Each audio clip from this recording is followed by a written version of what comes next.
আপনার নামে যদি কোনো নন বেলেবল ধারায় অভিযোগ আনা হয় তাহলে কি আপনি অ্যারেস্ট হওয়ার আগেই জামিন নিতে পারেন?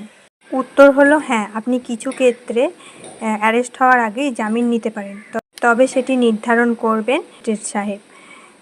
এছাড়াও আপনাকে ভারতীয় নাগরিক সুরক্ষা সংহিতার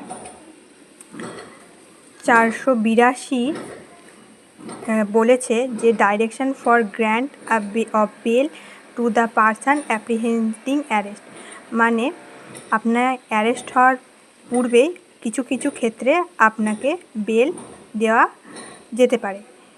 হাইকোর্ট অথবা কোর্ট অফ সেশনসে আপনার বেলের জন্য প্রেয়ার করতে পারেন। তার জন্য কিছু শর্ত রয়েছে, সেটি হলো আপনি এটি এনশিওর করবেন যে পুলিশ অফিসারকে আপনি কোনো রকম ইন্টারোগেশনে বাধা দেবেন না।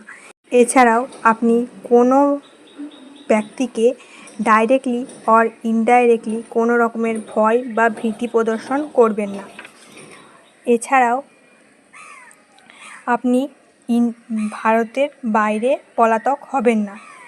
এছাড়াও আরও কিছু শর্ত রয়েছে, সেই শর্তগুলো আপনি যদি কমপ্লাই করতে পারেন তাহলে আপনার অ্যারেস্ট হওয়ার আগে জামিন পাওয়া সম্ভব।